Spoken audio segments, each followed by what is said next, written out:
وہ تاریخ جس نے دنیا کا مستقبل بدل دیا۔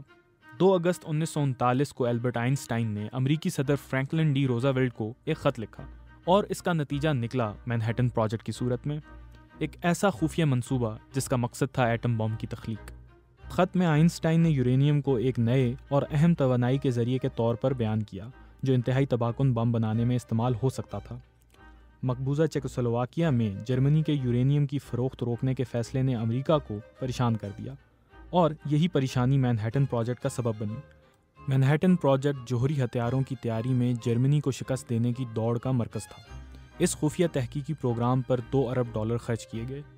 طبیعیات دان رابرٹ اوپن ہائمر کی سربراہی میں 3 سالہ منصوبہ شروع ہوا اور اس منصوبے کے تحت 16 جولائی 1945 کو نیو میکسیکو کے صحرا میں پہلا ایٹمی بم تجربہ ہوا جس نے دوسری عالمی جنگ کی تاریخ بدل دی۔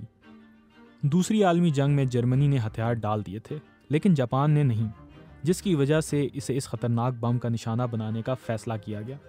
جاپان کے شہر ہیروشیما اور ناگاساکی پر ایٹمی حملوں نے جنگ کے خاتمے کو قریب کر دیا مگر اس کے نتائج تباہ کن تھے۔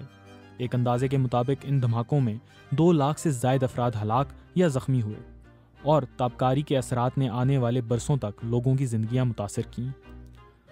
آئنسٹائن نے خود کو ایٹم بم کے اس منصوبے سے دور رکھا اور ہمیشہ اصرار کیا کہ جوہری توانائی کے اخراج میں ان کا حصہ بالکل بالواسطہ تھا۔ آئنسٹائن کو اپنی اس خط لکھنے کی غلطی پر ہمیشہ پچھتاوا رہا۔ انہوں نے اپنی بقیہ زندگی جوہری تخفیف اسلحہ کی مہم میں گزار دی۔ سن 1954 میں نوبل انعام یافتہ کیمیاء دان لینس پالنگ سے بات کرتے ہوئے انہوں نے اس خط کو اپنی زندگی کی ایک بڑی غلطی قرار دیا اور یہی وجہ ہے کہ یہ خط تاریخ کے صفحات میں ایک اہم موڑ کی حیثیت رکھتا ہے۔